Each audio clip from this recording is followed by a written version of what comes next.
Hey, what's going on everybody? It's Brandon and welcome back to Marotta Media. So it's been a little while since my last review, just been really busy and tired lately. And also this next review I just wanted to get right because I worked really hard on it and I didn't want to rush into it. And the film I'm discussing in today's review is Jordan Peele's third movie, Nope.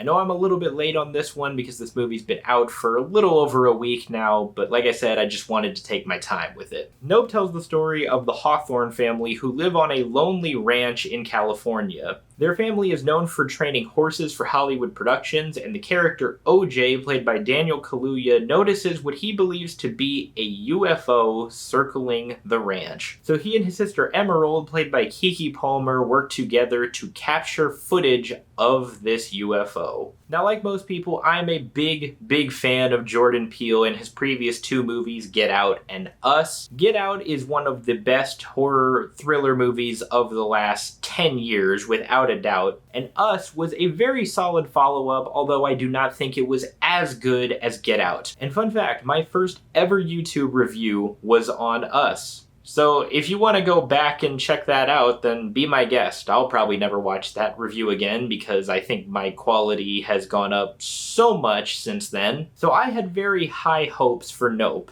And after watching it and letting it marinate in my mind for over a week, I'm very happy to report that Jordan Peele is 3 for 3. His previous two films had their fair share of suspense, but I think Nope is easily his most suspenseful film yet. Right from the beginning all the way up until the end, there is just this growing sensation of tension, and it really scared me, honestly. Because there are shots where we see the UFO in question cutting in and out of the clouds, and it was genuinely terrifying. Also, like his previous two films, Nope has very funny moments, although I feel like Nope did not put as much an emphasis on the humor as Get Out or Us did. But that's not to say that this movie isn't funny, because there were quite a few moments that made me laugh out loud. One scene in particular that sticks out in my mind is one where Daniel Kaluuya is in his truck and he kind of peeks out from the top of the door, and he immediately slams the door shut and says, nope. And then he locks the door as if that's gonna help him. But the acting by all is fantastic, as you would expect it to be. Daniel Kaluuya just won an Oscar for his performance in Judas and the Black Messiah, which he absolutely deserved, and he kills it in this movie as well. His character OJ is very quiet and to himself, but he says so much without saying anything, really. And it's a great contrast because he and his sister Emerald, played by Keke Palmer, just have these clashing personalities. As I mentioned, OJ is a lot more quiet and Emerald is very loud and outgoing. And you can tell that Jordan Peele is maturing as a filmmaker because it is clear that he took inspiration from other movies in this movie. Specifically Jaws, Close Encounters of the Third Kind, and Signs. I got glimpses of inspiration from all of those movies in Nope, and it never feels like he's blatantly ripping them off. But I also think that Nope is his most layered and ambiguous film yet. Now don't get me wrong, Get Out and Us had layers and they both had their sense of ambiguity, but compared to Nope, they seemed a little bit more straightforward. Because in both of those movies, by the end of it, it was explained to the audience what was happening, and it was up to you to determine what you thought it meant. But Nope isn't like that. This movie doesn't hold your hand. It doesn't explain anything happening. It definitely leaves it all up to your imagination, and I love that about it. Now, this is where I'm going to get into the meat of things, and the main reason I made this video today, to discuss the ending and all of the events surrounding it. So if you just came for the review, then I am going to get into heavy spoilers here. But if you've seen the movie and want to know my thoughts, then stick around.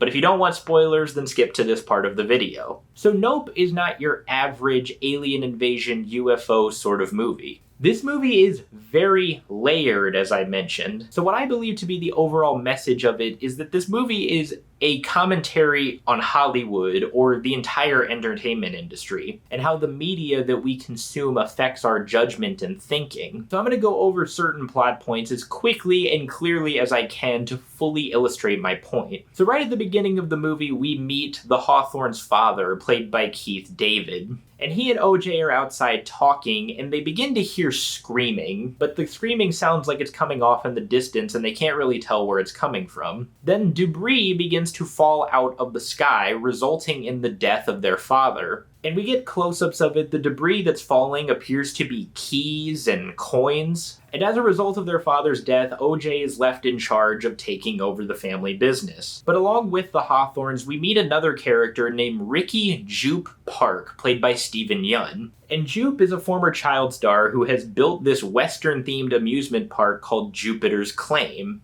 And since OJ is struggling with money since taking over the family business, he begins to sell horses to Jupe. And we soon learn that Jupe was the star of a sitcom called Gordy's Home. And Gordy's Home was a show about a monkey that lived with a suburban family. And we learn that there was a massacre on the set of this show involving the monkey that played Gordy. The monkey attacked almost everyone and horribly disfigured one of his co-stars. But for whatever reason, the monkey spared Jupe. But one night back at the Hawthorne Ranch, OJ sees what he believes to be a UFO, and he tells Emerald, or M for short, about it, and both of them work together to try to capture the UFO on video. So they go to Fry's Electronics, of all places, which makes me wonder when this movie was shot, because Fry's Electronics has been closed for a few years now, so I wonder if they shot this movie before the pandemic. But anyway, they hire an employee named Angel to help them set up cameras around the ranch. And soon Angel becomes involved with them and joins them on their quest to capture this UFO on video. And Angel theorizes that it's just simply aliens that are in this UFO. And he even references that shows like Ancient Aliens have resulted in him believing this. Remember Ancient Aliens? That's where this famous meme came from. But OJ feels different about this. He suggests that the UFO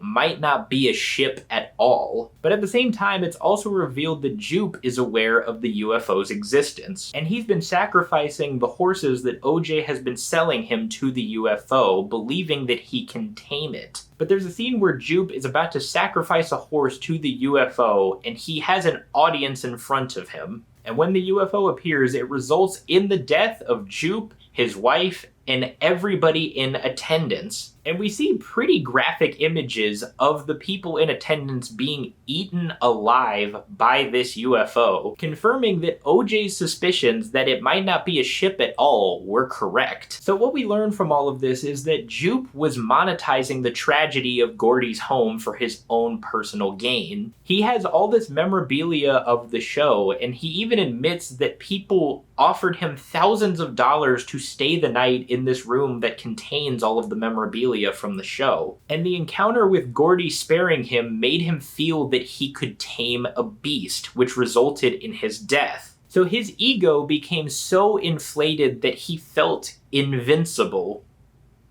See what I did there? So what I equated this to are people who are so complacent and feel that they can do whatever they want. They feel that they've accomplished something, so they no longer have to work as hard for it. And I believe that that applies to people who work in Hollywood or the entertainment industry. When they think they've had their big break, they believe that they no longer have to work as hard because they've already made it. So Jupe became complacent in this, which, as I mentioned, resulted in him dying. But OJ is the polar opposite of Jupe. The man was very work-oriented. Throughout the entire movie, he constantly mentions how he has to get up early to work and how there's always work to do if you have nothing to do. But he was the polar opposite of everything that Hollywood considers to be the norm. There's a beginning scene where he's on set with a horse, and you could tell that he's very shy and quiet and doesn't do well around other people, and it almost seems like he just doesn't really want to be there. So overall, OJ just completely rejected the norms of Hollywood, which is how he figured out that the UFO was a living thing. He also soon realizes that you cannot look at this UFO directly, otherwise it will abduct you and eat you alive. So this could be a metaphor for media and just television as a whole. Once you have looked at it, it has you right where it wants you.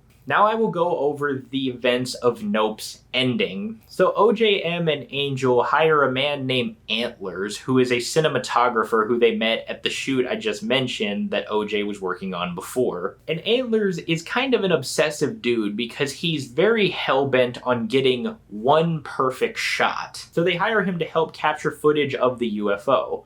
But one thing I forgot to mention is that the UFO kills all the electricity around it whenever it flies over. So Antlers shows up with an IMAX film camera. I don't know the exact model because I'm not a camera expert, but this camera requires no electricity at all, so they don't have to worry about that. But soon when they're all set up to capture footage of this UFO, a random man on a motorcycle shows up, and we soon realize that he is a reporter for none other than TMZ, investigating the disappearances at Jupiter's Claim. M tries to tell him to go back because he doesn't want to get involved in what's going on, but he ignores her and begins to ride off to wherever the hell he was going. He then crashes his bike and OJ risks his own life to save this reporter's life. But the reporter keeps begging OJ to take a picture of all of the events before helping him. And soon enough, the UFO shows up and eats this TMZ reporter. This reporter also kind of drives home the overall theme of being caught up in the spectacle of Hollywood, believing that if you don't capture a moment in pictures or on video, then it never happened, which could result in your claim to fame. But after this happens, the group successfully captures the UFO on camera. But Antlers goes rogue and goes to a higher angle to capture another shot of the UFO. The UFO sees him doing this and he gets like an extreme close-up of it. Like it's right up there, close and personal. And so Antlers sacrificed his own life to capture this thing on camera, which basically drives home the point that there are some artists that are willing to die for their craft. Obsession and ambition can be a great thing, but they can also kill you as well. But after Antlers sacrifices his life, the group soon fools the UFO into swallowing barbed wire, I believe, which results in the UFO being cut open. So the outside of it that we thought was the exterior of the ship is like skin of some kind, resulting in us seeing the inside of the alien or the UFO. And then we see this thing that appears to be the creature's mouth. And I don't really know how to describe it, but this thing kind of like fluctuates like this, kind of like it's opening and closing, but also this thing is green and it gives the appearance of a screen of some kind, which just further pushes home the point of the media consuming you. So OJ was right to not look directly at it, because once you do, it has you. But then M and OJ devise a plan to have one of them be used as a distraction to lure the UFO away from the other. M lures it on the TMZ reporter's bike back to Jupiter's Claim. And at Jupiter's Claim, there is a giant balloon that resembles Jupe. And M fools the UFO into eating this balloon, but obviously it cannot digest it, causing it to explode. And in the process of this happening, M captures the UFO on camera. And as she's relishing in her victory, reporters start to gather behind her because they've obviously seen all these events that just occurred. But then M sees OJ in the distance sitting atop a horse, but he's obscured by dirt in the air. But as the dirt clears away, she smiles, relishing the victory that they just had. So this implies that OJ survived the events, but I think it's a little bit more ambiguous than that. Because if you look above OJ, there's a sign that says "out yonder," which could mean that he's out yonder in the heavens or in the afterlife. So we never really know. And I love that it was so ambiguous with that. And so those were all the vital plot points of Nope.